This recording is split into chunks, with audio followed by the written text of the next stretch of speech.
describe kind of your college recruiting experience. You know, I've talked with Robby about it, and you kind of tried a lot of different things before things kind of got rolling and all of that. So if you could just describe it for me. Yeah, honestly, like, it was a really long, like, winding process with a lot of ups and downs for sure. I was getting looked at, like, from sophomore year, freshman year on. Nothing really, like, ever stuck though. And so once I went into my summer season before my senior year, I actually got in contact with Robby, and that's where things kind of just kicked off from there, and have just been like a crazy fast trip from there, honestly. But yeah. Okay, so what were you kind of, you said you were doing some things before. What were some of those things you were doing to try to help?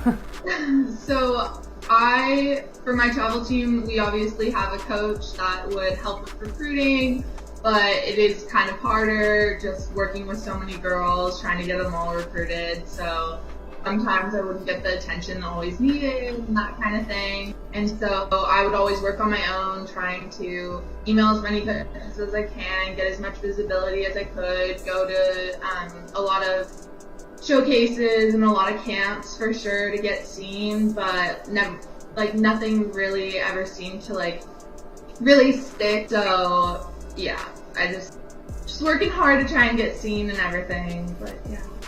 Okay, right. So how did you come across National Scouting Report? How did you build that relationship with Robby?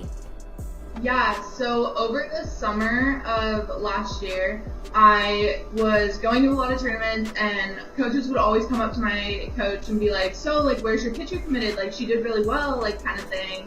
And he'd be like, she's not committed anywhere. Like, we're having troubles. Like, feel free to put her name out anywhere. And so I guess one of the coaches actually mentioned me to Robby, and so Robby got in contact with us, and we had a super long conversation, and it was just an awesome conversation.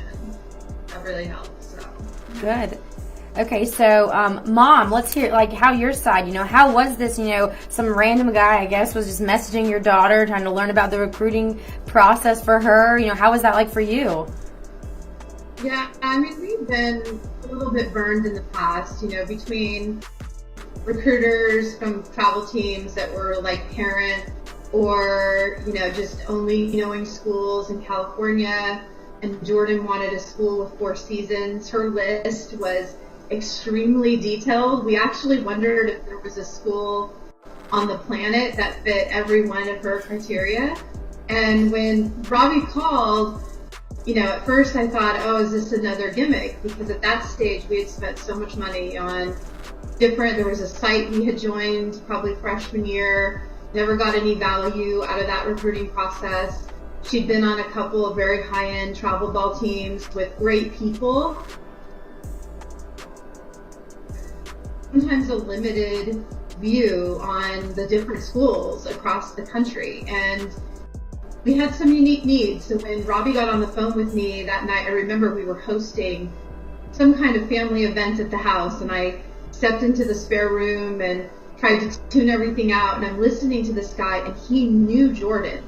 Like the things he said, he had done his homework. He could see like nuances from her video and in reading her stat sheet, because the thing was, Jordan had a lot of accolades.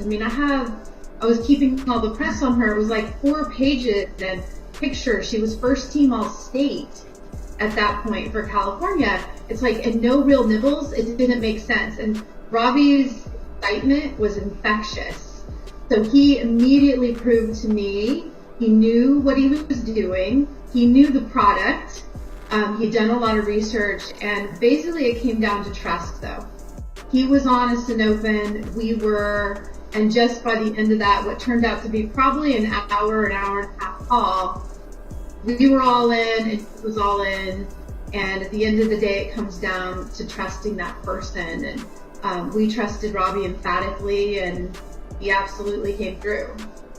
Awesome. That's exciting. Giving me chills right here that you had a great experience, So you talked about the website you used. What were some other like specific problems and challenges you experienced through the whole recruiting process from a parent's point of view and then from an athlete's point of view? Yeah, yes, I mean, as a parent, there was constantly requests by coaches for her to go to a camp. And we spent so much money on travel and the cost of camps. Sometimes schools were asking her to go 3, 4, 5 different times. And, you know, in my work, I run a sales organization in Silicon Valley. And, you know, to me, it's like, you know, are there buy signs? Is it time to go for the close? Like, how many times do they need to see you? It started to feel like a complete money grab. And that started to feel very disingenuous. Like, they've seen you at so many tournaments, you've been on their campus, it's yes or no, right? And just watching her get really excited because a coach was inquiring and asking her to come to a camp, and then there wouldn't be any real interaction. And it was heartbreaking kind of seeing the ups and the downs. And so there was so many emails. I was like, it was almost like running a business. All of the emails she'd be told to send for every single weekend of games, right? And it was like running a little marketing company. So, but you wouldn't see the results. You wouldn't really know because you couldn't really necessarily directly speak to the coaches at certain times. Yeah, for me, like, I struggled because my junior year, I got a pretty bad concussion during fall season, which kind of put me out of the game for about like 2 to 3 months because it was my second to third concussion. And so that was a big thing for me that kind of really hurt in the recruiting process, and kind of that junior year gap where I really needed to like get in and go and like hit the pedal running and stuff. I just couldn't do because I was out of play. So that was probably my biggest like struggle going through it and going through everything with softball. Yeah, okay. So you talked about the emails and needing a marketing service and all that. So, you know, how did Robby help you with all of that? And how did he help? What other things did he help you with in the recruiting process with us? Yeah, so Robby was amazing. He would give me a baseline, tell me these coaches need emails, you need to send out emails, and would just like help me with everything and really like be detailed about what I need to do and like guide me through every step and make sure I'm saying the right things, make sure I'm saying everything that needs to be said to try and get the coaches really interested and intrigued in me. So, yeah. And then he would also require that we take clips of her, you know, whether it was on at a tournament or at a practice or in a workout. We weren't the best at that. We could have done better. But we did that so she had, you know, more recent things to show. And I think the best part was he would engage on, this coach is interested and here's why. And here's a phone call. Here's a now send a follow-up. So it didn't feel like you were just throwing things against the wall and seeing if they were going to stick. It felt like there was a real bi-directional conversation, whereas almost everything in the past felt like you're just throwing things out there into the ether, hoping somebody picks up on it. Yeah, definitely. So, actually, Tammy, this is directed towards you. It's a question that Robby kind of submitted. So, you know, you saw all the difference. You know, you worked with all those different services and stuff. You know, what kind of was the biggest difference you saw in working with NSR versus some of the other services? I think the biggest difference with NSR was really genuine caring about the whole child and the parents. I mean, we were going through some tough things during the recruiting process, just different things, you know, in the family. And, you know, Jordan's goals changed a little bit. She didn't want to go as far away. You know, she thought in the beginning, anywhere on the planet that checked off her many items on her checklist was a good fit. But then as he sent her out on unofficial visits and official visits, it became very clear certain parts of the country weren't a great fit for Jordan. And she didn't get that vibe. And certain types of schools relative to bigger city or not such an interesting college town feel, she had more detailed view, and Robby cared about her. She was never checking a box. We were never a checkbox. And we could feel that. And that was, there was a lot of time and money spent doing these visits. And knowing that Robby had her whole interest in mind, not just showing she could get a full ride, she could go to a D1 softball program. A lot of things that came along with the journey would have looked great on paper, outside looking in, but he saw that that wasn't the right fit for Jordan. And he was patient, and he just, really cared about her and cared about us. And that was the difference entirely in this process and with working with NSR. But I get the vibe. I totally understand getting onto campus and being like, this is it. This is home. I'm going here. Kind of explain that to me. What was that kind of like for you? Yeah, going into Boise, it was a school I had already applied to, so I was already looking there no matter what for school. And as soon as I kind of got on the campus, I just saw this less of a city town, more rural, and which is something I was really looking for, and just like an awesome place in general. And it just really stuck for me. And then getting to meet the coaches and meet the girls just like really confirmed that for me, with like how amazing like the girls were, and like how helpful and like interactive the coaches were with me, which was like amazing and I absolutely loved. And then just getting to not only visit the school but visit the surrounding area of Boise was just awesome. It's a very new up and coming town that is just like super cool to me, and I'm super interested in it, so I'm really excited. Okay, well, awesome. I'm glad you got to experience that. So what is some advice you have to other student athletes going through the recruiting process, things that you learned through the process that other kids may not know about because you didn't know about it? To be my biggest thing would be to be patient, and there's a right fit for everyone. And you hear it so many times, most likely, but it really is true. And it's something that I've always kept with me to slow it down, know what you want, and when you're sure, you're sure, basically. And that has just really helped guide me through the process. And yeah, it kind of sucked at points and was really hard to deal with, but in the end, you will find the right place for you. It's just a matter of time. Okay, so from a parent's point of view, what are some things, that you learned through the process that you kind of wish you knew in the beginning and maybe you wouldn't have struggled so much, or anything like that? Is there anything you can think of?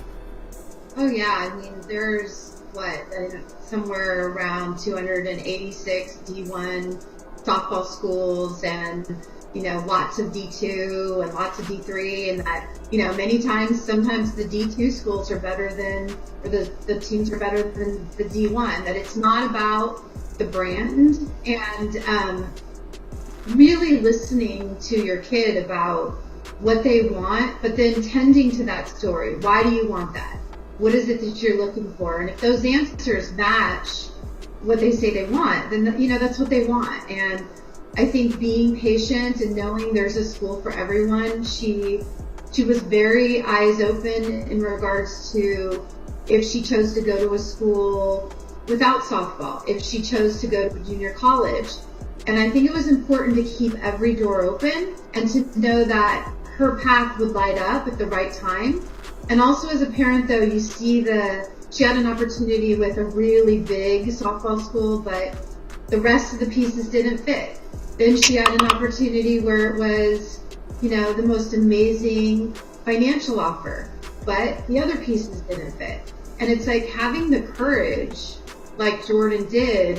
I think the hardest thing to do is to say no. When a team is saying, I've never given an offer like this to an athlete, let alone a female athlete, you almost want to just say, well, yes, yes, yes, you had me at hello, or, some big brand, major athletic school. It's you're wooed, being on the football field during, a big game. But at the end of the day, you can't let go of what's really going to be a good fit for your kid. The last thing you want is all the hype cycle, and then they get out there and they're back, 4 weeks in, and we're starting the process all over again. So patience, and just knowing there's definitely a school for your child, and listening to what they really want. Okay, so Tammy, this was submitted by Robby as well. So once you kind of saw everything turning for Jordan, and she was getting the recognition, she'd worked hard for and she deserved at this point, how did that turning point, how did that make you feel? How did that transition the recruiting process for you? And, how did Robby kind of help that as well? Well, I think you're going to make me cry. Oh, no, I don't want to make you cry. In a good way, but there's nothing worse when you see your child working so hard. And Jordan's path was particularly difficult because of the couple of injuries she got. And watching your kid suffer, it probably, she came out of her sophomore year helping lead her team to the highest level championship and being named sophomore player of the year for the entire central coast of California, and she didn't have a single real team at the table. And when she got the concussion and had to not go to a bunch of camps she was invited to and visits, it was really hard. And when what Robby did is he made Jordan not a number. Jordan is almost 6'1". She has amazing stats. She's won a lot of awards, but you look at her throw, and she throws really well, but she's a finesse thrower. She's not the powerhouse strikeout pitcher throwing 70, and people would look at her and think her numbers, oh, she's 6'1", she should be faster, she should be this. Yet Jordan's more than any stat. Jordan's, an all-around person that brings so much to the field and off the field. And Robby was the first one that was able to bring Jordan alive, and even frankly our family. I mean, we're an all-in about the whole child kind of family, and I think in today's world that's important. And he allowed our story to come through, not just what we look like on paper. And it felt great to finally be seen and heard. Awesome. Okay, so my last question is for you, Jordan. So what do you think was the biggest NSR difference that impacted you as a person, your recruiting, anything like that? Is there anything you can think of? Honestly, I mean, Robby was such a help. He really cared about me, and whether it was good or bad, we had an amazing connection that is continuing to grow now, even that has helped a lot. And him just being there for me as a player and as a person was something just I couldn't have even dreamed of asking for, and it was amazing. And he just helped a lot with that. And even when a coach did say, okay, we've got enough pitchers, it's a no, he was still straight up with me. We had great communication, which helped me be okay, that's fine. Time to move on to the next one. Let's keep going. Let's keep getting after it. And really helped me push myself for sure.